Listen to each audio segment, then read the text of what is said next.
Igbo dị Samo una salachi gerenu na akwụkwọ akụkọ nke tata bụ Monde ahịa orie abalị 31 nke ọnwa 3 afọ 2025. Aga m achị Amerịka ugboro 3 dịka onye isi ala. Adịghị m egwu na nke a, ka Trump kwuru, bụ akụkọ anyị hụrụ n'akwụkwọ akụkọ Daily Post. N'otu akwụkwọ akụkọ Daily Post ka anyị hụrụ akụkọ sịrị: Idel filtre azọgbuole mmadụ ụmụaka abụọ na Gombe ebe a gara ekpere. Masari jụrụ na agaghị m agba arụkwaghị m na 2023 dịka onye ji ikikere tiketi APC maka ọkwa onye isi ala n'ihi ebubo dị iche iche eboro m, mana Masari jụrụ ajụ na m agaghị agba arụkwaghị m na m ga-azọrịrị ọkwa onye isi ala, ka Tinubu kwuru. Ihe anya mmiri dịka nwa afọ Naijiria na-eti ọkpọ bụ Ọlarịwaju sụhapụrụ nwụọ ka ọ na-eti ọkpọ na Ghana, bụ akụkọ ọzọ gbara n'akwụkwọ akụkọ Vanguard. N'otu akwụkwọ akụkọ Vanguard ka anyị hụrụ akụkọ sịrị: iwe na-ewe m n'ebe Putin nọ, ka Trump kwuru. Ogbugbe egburu ndị ugwu 16 n'Edo. Okpebulu akwụsịla onye isi oche otu vigilanti ọrụ, machie otu nche vigilanti niile iwu na-akwadoghị na steeti ahụ. Ọgbaghara Rivers bụ maka ike ego, ka Amechi kwuru, bụ akụkọ ọzọ gbara n'akwụkwọ akụkọ Punch. N'otu akwụkwọ akụkọ Punch ka anyị hụrụ akụkọ sịrị: adịghị m etinye aka na wuruwuru na azụmahịa m niile, ka Aisha Achimugu kwuru. Mba Amerịka agaghị enweta Greenland, ka Prime Minista mba Ireland kwuru, bụ akụkọ ọzọ gbara n'akwụkwọ akụkọ Punch. N'akwụkwọ akụkọ Nigerian Tribune ka anyị hụrụ akụkọ sịrị: Idel filtre Tinubu, ndị omeiwu ụlọ nzukọ Senate, ndị gọvanọ ekwuola okwu gbasara ịdị n'otu Nigeria. Adịma dịka ka ahụ na-ewu, Trump ekwuola na ya ga-aga for third term as American president, and na ya anaghị joke about it. Trump, you know Trump now. You know Trump. He says it's not going to be easy, and it's very early to start talking about it, but that he is going for third term as American president. Either na Trump make America or he will mar America. Na-aghọta ebe m na-eje. Either na Trump mejiri America or ya emebi America. Yes, so either na Trump will the beginning of the end of America or the end of the beginning of America. Iye nwune. So ka anyị na-elegodinu nwampere na isi orumere.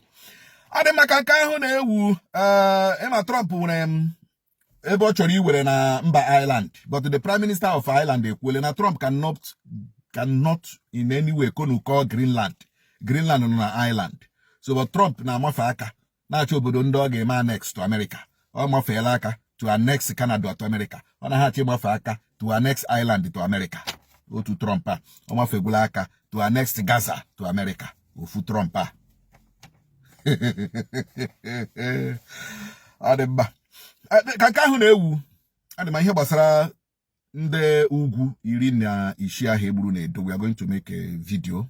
We are going to analyze it. We are going to analyze it in a video that we post very soon. So follow up, okay? Adịma ka nke ahụ na-aga n'ihu. Idel filtre taa ụnụ public holiday. Nye aka ha mere ihe. Taa public holiday, chikwukwa public holiday. So federal government, Tinubu, senators, governors are calling for Idinotu, calling for unity, calling for tolerance, calling for this, calling for that in Nigeria. When these leaders don't want to plant the seed of disunity, and plant the seed of intolerance, and plant the seed of war.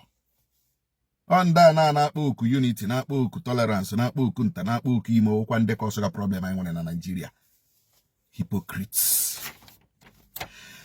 N'agbanyeghị na Tinubu batara n'okwu ha, Obasa, onye isi ụlọ nzukọ omeiwu steeti Lagos, agbaala Miranda ndị omeiwu akwụkwọ n'ụlọ ikpe, bụ akụkọ ọzọ gbara n'akwụkwọ akụkọ Nigerian Tribune. N'otu akwụkwọ akụkọ Nigerian Tribune ka anyị hụrụ akụkọ sịrị: PDP merie na FCT achụọ m gị n'ọrụ ka Tinubu ji njakịrị gwa Wike.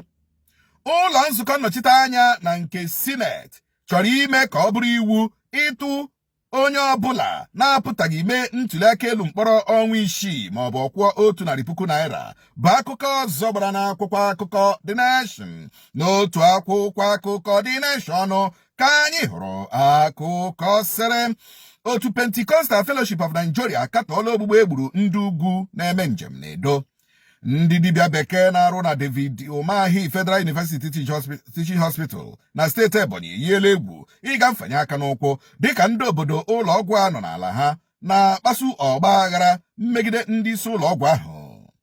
Onye Chief of Staff Fubara bụ ehihie akpọpụla Nweke onye bụburu Head of Service steeti Rivers n'ụlọ ikpe bụ akụkọ ọzọ gbara n'akwụkwọ akụkọ Dịsụde. N'otu akwụkwọ akụkọ Dịsụde ka anyị hụrụ akụkọ sere Mieti Ala ebola ebubo na enyere nama 20 nshi na Benue. Idelfitri, Sultan, Olubadan, Oluwo, Sanusi akpọọla oku ịdị n'otu na Nigeria bụ akụkọ ọzọ gbara n'akwụkwọ akụkọ Dịsụde na akwụkwọ akụkọ Guardian ka anyị hụrụ akụkọ sere otu Serap agwara Akpabio Abbas kachapụ iwu ahụ ọ chọrọ ime ka a tụọ ndị na-apụtaghị mee ntụliaka elu mkpọrọ ọnwa 6. Peter Obi agaala kasie ndị ahịa Ọnịcha bụ ndị ọkụ gbara ụlọ ahịa ha bụ akụkọ ọzọ gbara n'akwụkwọ akụkọ Guardian. Ọ dị mma, Tinubu ji njakịrị gwa ya Wike na ọ bụrụ na policies ihe na FCT as minister favor PDP na ọ ya achụ ya n'ọlụ, achịa ya ọchị, mana ihe ọ gwakwa ya wee eziokwu. That is why Wike is always trying to please Tinubu as minister of FCT. Ihe ahụ Wike na-arụ na Abuja ụhụ na ọ na-arụ ya na ọ chọrọ ịrụ ya kama ọ na-arụ ya to retain his seat.